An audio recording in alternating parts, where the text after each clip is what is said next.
there was never any pretense of like the American dream or anything like that. They were all like, oh, that's bullshit. So my parents, they met at an AA meeting. They were basically just like hooking up, and then 9 months later, I was born. We moved 14 times before I was 9.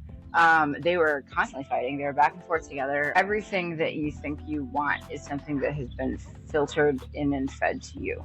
That like you want this because you're being sold that. You have to find what you actually want, what actually matters, and usually what is like something that's more, related to not just your passion, but like justice in the world. What's up? I'm Matt.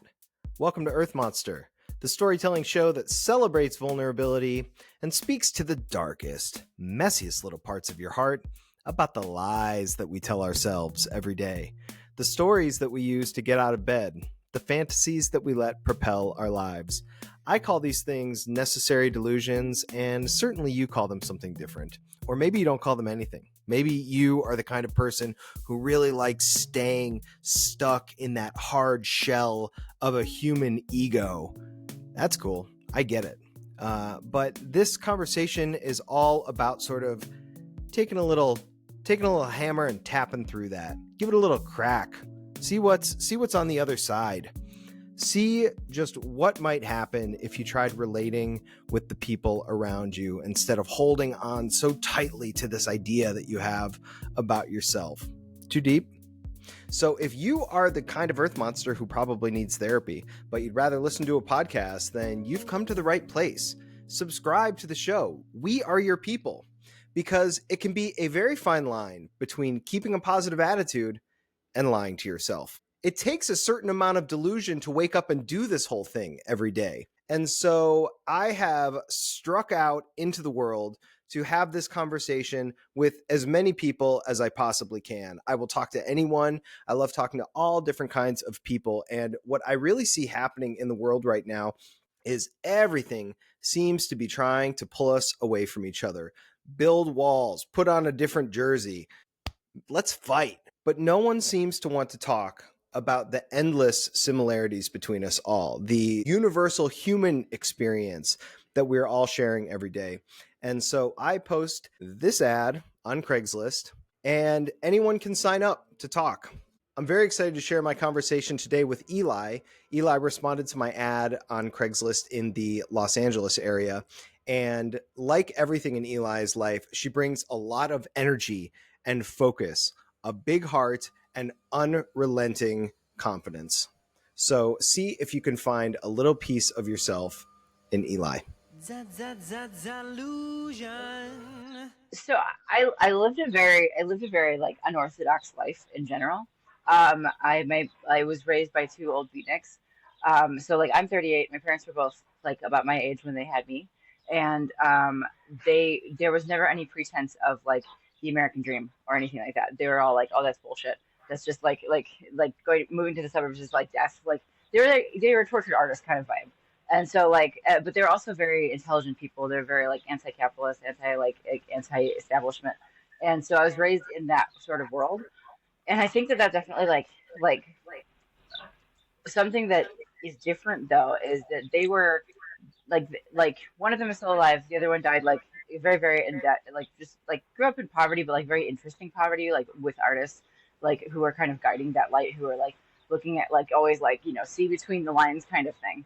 So I think that element of my life is very true still, where I still see things like the overarching things that we're supposed to be like, like things we're supposed to be doing as like a sort of fallacy.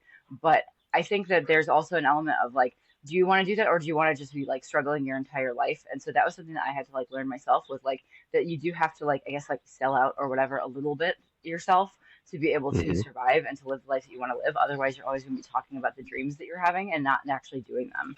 So could you maybe break down like the definition of maybe like you didn't really put a name on it, but like if you were to live your life purely through the philosophy that you were kind of taught from the beatniks and artists around you, versus like what selling out would mean to you? Well, actually, I mean, selling out means like getting a normal, steady job, like having a normal paycheck, doing something that you don't love doing just because you have to do it, instead of like like constantly pursuing what your passions are. Like actually, like which I don't consider that selling out either. That's why I said it in air quotes. Like it's to me, it's more like just being like, do you want to always be fighting against everything, or do you want to fight against the things that matter and also sustain yourself enough to be able to survive in between? Can you describe some of your own passions and maybe how you've been sort of balancing that line so far? For sure. So I'm an artist. I'm a visual artist. I'm a writer. I do multimedia, different kinds of visual art. Like I'm a painter, a muralist. I have a fashion line.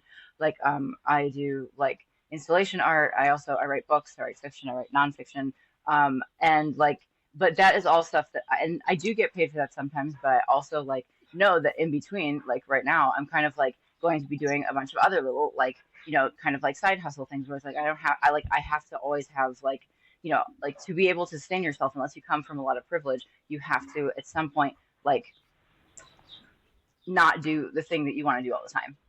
Yeah. If you come from a background that allows you to like have more stability, just like coming out the gate, then you can just do the thing that you want to do. And the thing is, I think when you see a lot of people who are like 10 years younger than me plus, like who are successful at that young age, it's because they had like a lot of money growing up, and they had like they had like a trust fund or something. They had somebody who was investing in them. Very few like pulling like starting from nothing. People actually started from like literally nothing. A lot of them started from still like a relatively stable middle class household, which is nothing compared to like what society tells us is nothing, but it's not actually nothing. Actually coming from Right. nothing is completely different, and a lot of your life is just learning how to like learning how to like sustain your passions and your beliefs along with sustaining your bills every month. And that's something that like it means that you're going to have to take a little your progress, your pursuing what you believe you're here for or whatever, like is going to take a lot of different detours because you don't have anything to fall back on if you did fall, Right. if or And when. so And so have you been so I mean when you say that you've visual arts and fashion line and everything that you just sort of Other listed things, in yeah. terms of like passions and things that you do, that's like takes a lot of energy, takes a lot of It does. time. Like I feel like you need to be a real like sort of self-starter to even Yes. go after that. Like no one's asking for this stuff basically, right? No. Well, I So mean, they do eventually once they see it, they do. But like, well, right, but but it's like like it's the you're same putting it thing out as there this first. Yeah. podcast. Yeah. It's the same thing as this podcast. No one's asking me to do this. This No. is, you know what I mean? Out of the blue, I'm like, I'm going to produce something into the world. So, you're, I guess you're doing all of that. Are you also, have you also been kind of grinding and doing day jobs and hustles that Yeah, whole time to sort absolutely, of, absolutely. And sometimes it's good enough where I can just purely skate on the things that I do. Like, so I worked in the film industry too. I did like production design and fabrication, which was a nice Mhm. place to like be able to utilize my skills in a sort of public way and also get paid well for it. And Yeah. that while that lasted, that was great. But then like once like in 2022, the whole industry just kind of like took a huge hit, like for a lot of different reasons. Like it was AI, it was like the strikes, and not that the strikes are bad. I'm very pro union, but like what happened was that ended up meaning that a lot of like production companies and things Yeah. fled LA. And like I'm from Chicago originally, like so I had to kind of like rebuild everything that I'm doing. And I'm still kind of in the process of figuring out what the main direction of that is, because I do the things that like when my work pays well, it's great, and I can sustain myself off of that. My partner and I are both artists too, so that's not like there's one, like a lot of the time you'll have like an artist and then like someone who's in like IT or something, and like Sure. you'll be able to support each other. But like we're both in the same boat, and we both come from nothing, like financially or like familially. Like neither one of us really has biological family, so like whatever we have in our pockets is what we have. And Yeah. so, yeah, there's a million different side hustles. Like one of my side hustles is I work with people cleaning and organizing their spaces and kind of getting their shit together. I do tabling events and things or pop ups for other people. I like um, I mean, really, kind of anything. Like hustle is a hustle. Like it's just money. It's money to be able to sustain yourself so you can do the things that you think matter. So I guess there's a necessary delusion is believing that what you want to contribute to the world matters. Yeah, I wanted to ask you, you said just a couple of minutes ago, you sort of mentioned like something about like what you believe your purpose is or like what Yeah. we all so I guess what do you believe your purpose is? Like what do you believe you're here for? To help people feel like they're not alone and also question the things that they've been taught. Um, Understanding that there's different ways to do things, that we don't have to buy into the world that we've been told matters. um, and just feel like there are other people that think like you out in the world. But also, I think to tell my story and other stories. I mean, like it's not just me myself. Like I briefly had like a little podcast too, and I was a co-host on a different podcast as well. And I'm like very passionate about getting other people's stories out as well. So it's not just like all about me. Like it's just that even the work that I do, a lot of the time, it's like it's more it's not like I'm doing things that are just purely about myself. A lot of it is more social commentary or like cultural commentary and stuff. And like I have a blog too, and where I it's all writing about the world. It's like so for me, I think it's just like kind of helping people who are already deconstructing like the things that they see around them to feel like they're not alone and to feel like there are other people in the fight with them. Absolutely. Well, we're definitely aligned Yeah. with all of that. Um, Eli, what do you think was the most important thing in the world to you when you were 11 years old? That's fifth grade for most of us in the United States. Yeah, no, I'm thinking about it. Um,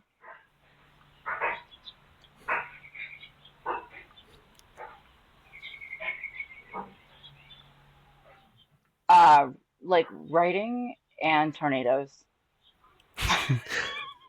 What about tornadoes? Why do you say that? I thought weather was really cool, and I wanted to be a tornado. I wanted to be somebody who like mapped like weather patterns when I was like in fifth grade. And I used to write Where did stories where the you characters were like, I grew up in Chicago. We didn't have any tornadoes. I just thought they were really interesting. I love extreme weather. Like in Chicago, like when I say in Chicago, by the way, like there's a lot of like there's like Chicago, and then there's people who are like in like Elgin and say they're in Chicago. I'm like inner city Chicago, fifth generation that, and so like we never saw a tornado. I never saw a tornado, but I thought they were really interesting. I thought extreme weather was really interesting. I thought that like the science behind it, and also just like the I thought that like just in general, like people who lived in places like even now living in California, where you have these extreme weather conditions where people just kind of accept that it's going to happen was really interesting. So I would write about characters that lived in places that had sort of some kind of extremity. hmm. Yeah, What do you think writing, what do you think writing and was the drawing, most what do you think was tornadoes. the most Yeah, extreme thing in your life at that time? I mean my upbringing. That my Talk to me. parents were. Oh yeah, I mean my parents. So my parents were they were old. They met at an AA meeting. They were basically just like hooking up, and then 9 months later I was born. We moved 14 times before I was 9. They were constantly fighting. They were back and forth together. They were like he was a very kind, lovely person. He's still alive, but like who was like he was before he met my mother. He was just trying to take care of the one kid he already had, and like was like he wanted to become like a Buddhist monk. I don't know how serious he was or how much he was just one of the hippie guys of that generation who was like, oh, I want to do this. And like, so I'm not entirely sure how serious he was. But then my mother was a very brilliant, very smart, very driven, very passionate person who was also just like a very manipulative and like mean person. So the combination of somebody who is like a recovering alcoholic and somebody who is like a like kind of like an abuser like what being raised in that like I kind of just had to create my own little world to shut all of it out. And so that's why I wrote my first like full novel like at 13. But before that I used to write and illustrate all these different kinds of books, and I always had these different like I had tons of sketchbooks and things like that. Like I always like channeled everything that I was experiencing. Now, I didn't write or draw about it. It's just that I created my own little world where sometimes things would be represented in sort of like subversive ways within the story. Or like I was never like, oh, this is how I feel. Like I didn't really have the opportunity to just express how I felt, even because I was like I like what I was feeling was like my mother was the kind of person who would like sit there and kind of pick you apart until you told her exactly what she wanted to hear. So I had to kind of a lot of the time whatever I was experiencing just sort of like transmute it into art. And so that's what I do a lot with my pieces as well. I even have like this one shape that I kind of use as like I call it like transmuting the bad stuff, and I incorporate that shape into a lot of my imagery that I work with. And I use a lot of like little animals. I've always been very drawn to like little animals, like not like dogs, cat, whatever, like rodents, like mice, rats, like small creatures. I love Hmm. little small subversive creatures. And I use Rat Palace is my fashion line. It's also an installation art project. It's also like it's a lot of other things. But Rat Palace has kind of encompassed a lot of the work that I do. And I think that even as a young kid, I was starting that because I was writing these little stories, illustrating these little mice, sometimes fighting tornadoes, like like like sometimes doing all completely different like things where they were like having to like survive X, Y, or Z. And so like kind of adventure stories, but where they created like a unique bond by whatever sort of traumas they were experiencing. So what I had experienced was just constantly skirting around these two people who were like had like hair trigger reactions to things. Like, like kids like this, like home is like a safe space for a lot of people. For me, my head was a safe space. So like I just retreated into my own little world where I created all these different like characters and things that were going on. Not fantasies, just like my own little storybook, storybooks. And so I mean, moving 14 times before I was 9 was not even like super traumatic, I don't think. I think it gave me a really good ability to like to just sort of like rebuild anywhere I went. Um, What was the nature of the yeah. moves? Like, can you describe like that's a lot. Like, Yeah, well, it can doesn't you seem tell like a me lot when it's what you go through, though. That's like there's nothing you can compare it when you think Yeah. about it though, can you describe like was it apartment to apartment? Were you staying Yes. with people? Was it Sometimes, jobs that yeah. were dictating where you were going? Like what was dictating the moves? Well, he was a carpenter, and he did that until he like was it. Now so my dad's still alive. We have like an on sometimes relationship. He lives in Chicago. He lives in like public housing, and he's just a nice man who's finally sober, and he paints. And sometimes we send each other text messages of the paintings we're working on. It's cute. My mother was a brilliant person. Was a PhD. Could have been somebody who like actually like made a lot of money and carried the fact that it was in the artist family or whatever financially, but never did. She's kind of like honestly, she was very entitled. I think that she thought that she should have like just been praised for how she was, and it's like I have a crazy work ethic where it's like I'm the opposite of that. I'm like no, like I'm gonna fucking bust my ass. I don't care if I care about I don't care if I care about this thing. I'm going to bust my ass so I can do the thing I care about. It's very opposite, but like well, each move was different because we couldn't pay rent. Yeah. So we never owned anything. They never owned the same car, but like we moved because they were unstable people and they didn't really like each other. So Yeah. we never owned a car that was like a new car. I mean, I've never owned a new car either. I always use like get like my partner and I get cars off of Facebook Marketplace and they work, and then my partner taught himself how to like fix up cars because we get these little beater cars and it's great. I love it. But like you have to do that. That's the thing. If you want to get if you are living in that life and you're kind of either stuck there or you're choosing to live in a life where you're like the Facebook Marketplace cars instead of going to a dealership or whatever, like you you have to teach yourself how to fix a car. And that's the thing. You have to be very resilient and like self-reliant if you're going to be living a life that's kind of more on like on the edge. But like both of them were like brilliant people who just never got their shit together because for him it was an alcohol issue and a self-confidence issue. For her it was kind of entitlement and also I think just sort of like laziness. She just only wanted to do what she wanted to do and not really sacrifice anything to what she thought was her passion. And her passion was important. She was a Holocaust scholar. She was by the end of her life, it wasn't even art that she was focused on. It was writing about Nazis rising up in the U.S. again, which has happened. So, I think about that a lot with the whole like, new paradigm of this government, where it's just like, oh, she was right. Like, Talk to me about yeah, the story that was being told in your house. Talk to me about their values. You started out kind of framing this whole thing with sort of saying, you came from these beatniks and they seem to kind of yeah, have their own. I think that you even said like being really tapped into like reading between the lines. So I'm yeah, wondering like how that was communicated to you when you were young, like in their eyes or in your mind when you were a child. What was the right yeah. way of approaching life? Understanding that everything that you think you want is something that has been filtered in and fed to you. That you want this because you're being sold that commercialism is like the worst thing, and that you have to find what you actually want, what actually matters, and usually what you actually want and what actually matters is like something that's more related to not just your passion but what, like justice in the world.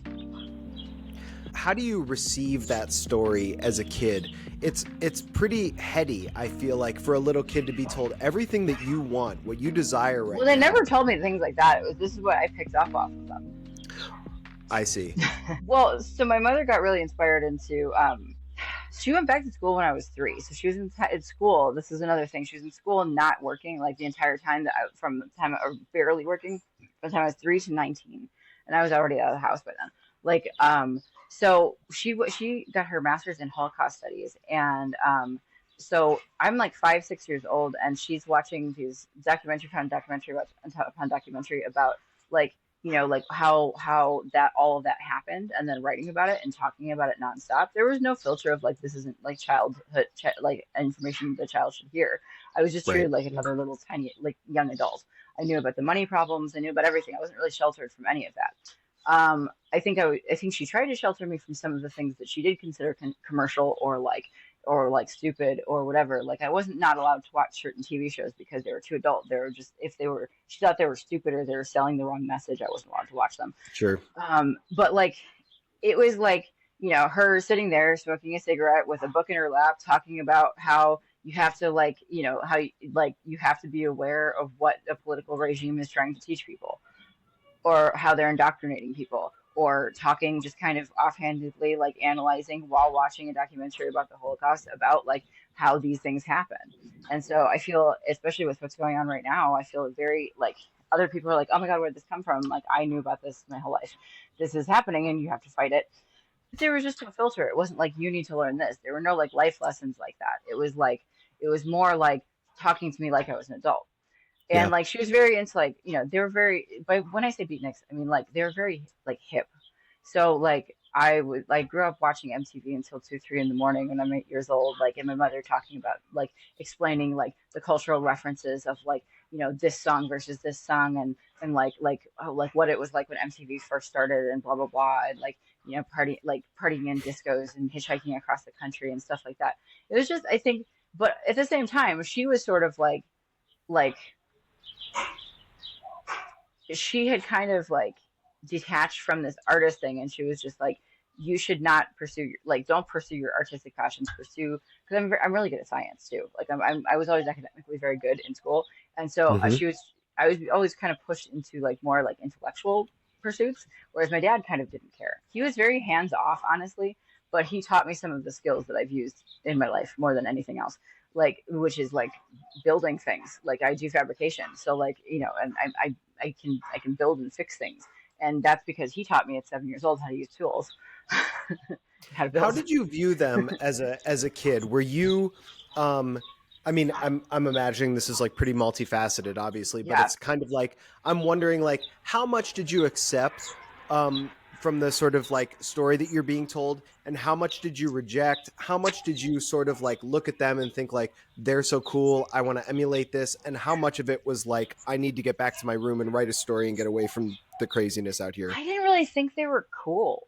Like, I kind of thought they were both assholes. Like, I mean, I thought that both of them were unreliable, and I thought that the people that they were telling me were like in some way phonies or X, Y, or Z seemed to have much easier and nicer lives.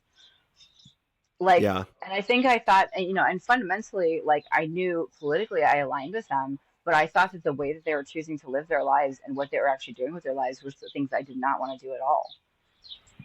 And can you tell me the difference? Well, it's sort of interesting because I feel like you started off kind of saying like you're a person who really follows your passions, you know. Yeah. Anything that you're doing on the side is sort of to really just make money to sort of Well, I said, support the I mean, rest. that's sort of more on a larger scale, but no, I'm looking and I'm trying to go back to school to become a social worker Oh, interesting. now. Okay. Yeah, yeah. Um how do Could have you led with that, I guess. what did you do when you were like talk to me about the time when you were leaving the house and stepping off kind of into your independent adult life. What where were you? What did you do? What choices did you make?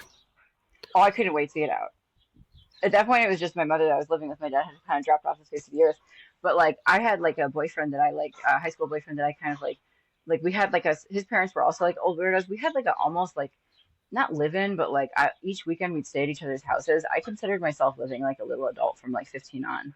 I was also in a band from 15 on or 16 on, and like playing shows like illegally, like going to all these different things. I lived an adult life from about 15 or 16 years old, Yeah. just Well, independently. Yeah. Like it wasn't like I had permission. I didn't really care. I just yeah. did it. Yeah. That just keeping us on theme, I feel like that could be like Yeah. a really useful, necessary delusion to just decide you're an adult from the age of 15, Yeah. because I would assume you have to believe that to sort of emulate it. Well, yeah, because you're like, yeah, you're like, I might believe in X, Y, or Z that you believe in as well, but like, I also hate the life that you have, so I'm gonna do my own thing and just follow my own path. Yeah. Um, how did these stories and these sort of like values like mature with you? The marching to my own, the beat of my own drum is like, it doesn't really. It's not only just art. It's been a lot of different things throughout my life, but it's just whatever I feel is in alignment with myself at the time. And so in my, as a teenager, I was like simultaneously in like AP classes and like, in this underground band, actively polyamorous from 16 on, which again, there wasn't even a word for that. Like, like I was just a very precocious like adult person as a young person, Yeah. and like made all my own clothes. I was really goth at the time, but like art goth, not like hot topic mall goth. Like I was just like, I love the like 80s vibe. I took everything was all extremes, and I loved that. And it wasn't like running away from something. It was more just like challenging things when I walked down the street. And in Chicago, you get a lot of shit for how you look, or you used to. Now I think people are a lot more like fashion oriented, but at the time, like this is like, again, like I was in high school in 2001 to 2005, so like this is quite a while ago.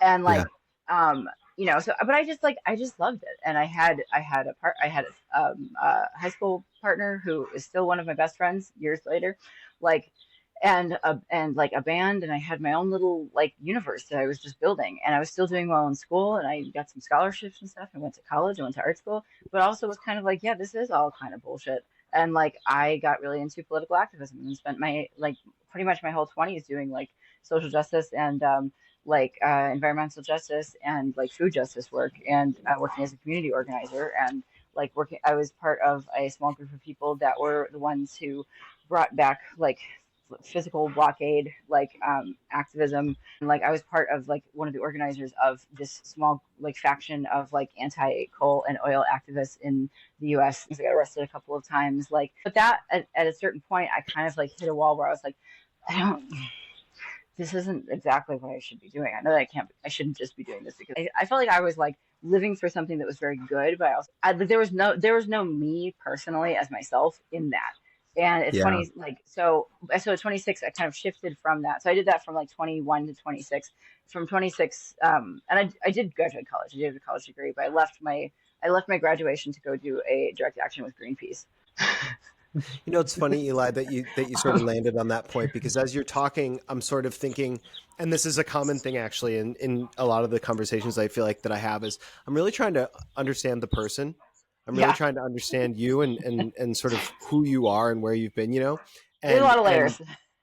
you talk a lot about the things that you've done, or the Yeah, or the and this is, like I say, I think a lot of us do this, but you're yeah. telling me the story, I did this and did that, and we traveled all around, and I'm sort of wondering who you are in that.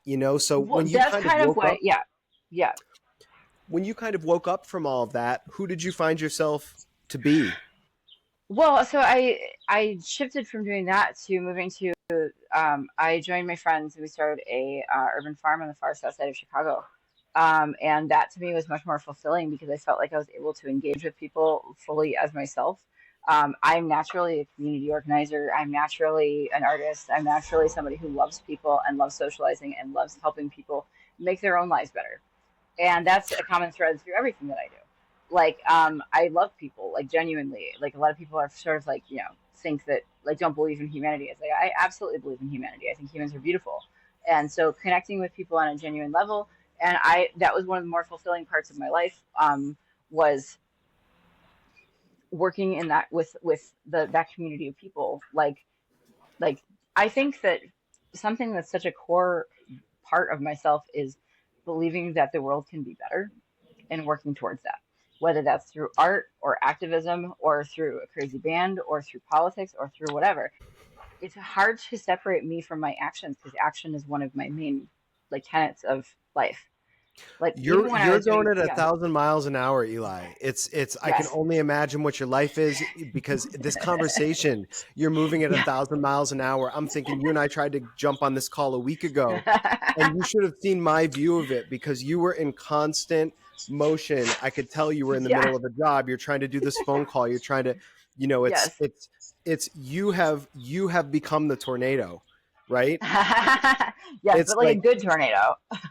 well, it's like that's what I was thinking before is like, Yeah, I say, because I'm always looking, what's the kernel, right? So I say, what was the most important thing to you in the world when you were 11 years old? You say tornadoes and writing, right? And yeah, so I cannot tell you how many times I've asked this question and then how many times I get an answer like that where I'm like, how can that be the delusion I'm looking for? But every time it is it. yes, Every time it is the delusion I'm looking for. And I yeah, don't think that you're an exception here because I think yeah, that it feels like you were a victim of the tornado in your life, right? You had this kind of like crazy tornado of your parents kind of going yeah. 14. They were a tornado for sure. Yeah, You guys never stopped moving 14 times yeah, until you were 9. You're always going yeah, somewhere. You're being treated like an adult. I know what that's like too. I was yeah, raised the same yeah. way. You understand all these stakes. And so then what are you doing? You're taking your own time and you're finding sort of a place where you get to control the tornado, which is in these Well, stories. yeah. I also have like hardcore ADHD and very quick study, so I get bored really easily. I mean, Like I like yeah, I feel like what yeah, you're sort of talking about here though, this yeah, this this movement, the whole thing, it's like the tornado maybe doesn't need to be bad. Maybe the tornado is more of just yeah. a That's pace. what I was gonna say. Tornado for good. It's a tornado for good. Like it's like a tornado can be a positive thing. I mean, not a real tornado. Physical tornadoes are not positive things, but the concept of something like keeping everything up, you know, like up in the air at the same time and being able, like, if it was, I mean, tornado is maybe a bad metaphor because it is like an inherently destructive thing. But if it wasn't, the idea of constantly keeping all these plates in the air, I think. Is a good thing. Like I've also I haven't even mentioned that it was part of a Burning Man community for like 10 plus years too. Like I just do things. I do the things that like I follow my intuition and I follow what calls to me. It's not like I go from thing to thing to thing because I accomplish things in each thing that I'm doing. If I'm making something, I don't usually like draw it out first. I just like think about it for a second and then I do it. So it's like it's very like A to Z in in Yeah. that way. So it's like once it's done, I finish it and it's like I'm done with it. Like I paint quickly, I make my things quickly, I sew quickly, I can build a thing quickly. Like I When do you work slow quickly. down? Yeah. Give me something. Give me a time, a practice, a moment in your life that made you slow down. Oh, I mean, my partner and I spend a lot of time just kind of bobbing around and playing with our pet rats. Yeah. Show me your nails real quick. I think that you called Oh those yeah. out as one of your creature comforts when I asked Oh over yeah, doing email. fake nails. Okay, so these aren't that impressive, but I do long. These are kind of short right now because we were moving and everything. But I do them all. I buy dollar store fake nails, and I buy dollar store glue, and I can make anything out of anything. I can make the most. I can make something I find on the street, which I often do. We furnished our entire space right now. Our entire thing we found for free, and mostly on the side of the road. Is that where your confidence comes from? Is putting in the real work and learning? Yes, yeah. Well, having no choice, being like, okay, well, I either cannot have this or I can figure out how to do this myself. Your There's no confidence other is options. seems somehow infectious and is like enviable. It's such a leading quality. It was like I almost Oh, asked like thanks. how much of it is it a show, and then I was It's like, not. It's not. I can feel it. I can feel I can feel it. No, Um, it pisses some people off though. Look, Eli, you are a tornado in my eyes. You really are a Yeah, tornado. but a good You're one. I hope a good tornado. Look, I don't mean, the I will say the Yeah, only beat that we've missed here, in my opinion, and I know that you really want to focus yeah. on the good, which is fine because I do believe that Oh, the you're a bad. Oh, the tornado of traumatic good. stuff. Yeah, I can I talk about want to that know, too. you said tornadoes are Yeah. destructive. So I'm kind of like, what destruction has your tornado created? Because we all have. But Well, so when I was a kid, like cops were called sometimes. Like we had to like my dad threw we got a computer actually kind of early on. I'm not entirely sure how, but my dad threw it out the window. My parents used to were physical with each other, sometimes physical with me. Eli, I'm not asking you to air out, to Yeah, empty out all the skeletons in your closet or oh, anything it's like that. fine. Yeah. Oh, what have I done that But I makes would love yeah an example of some of the destruction of your. yeah Think about this sort of thing that we've been talking about here. This pace of your life, this for energy sure. that you create around you. What have been the sort of like innocent bystanders in that, or When I was younger, when I was younger with relationships, when I was over it, I would just kind of be over it. and So just I leave? think that was and just leave. And I think that was definitely something that it took a lot of people by surprise, and like partners that I had had and stuff, because it's like once it felt wrong, I just didn't want to do it anymore.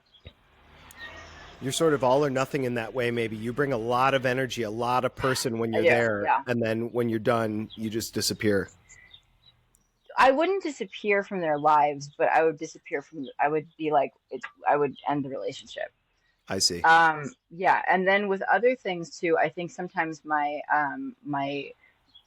passion and my politics has gotten well, it's gotten in my way. It's definitely like burned some bridges with people for sure.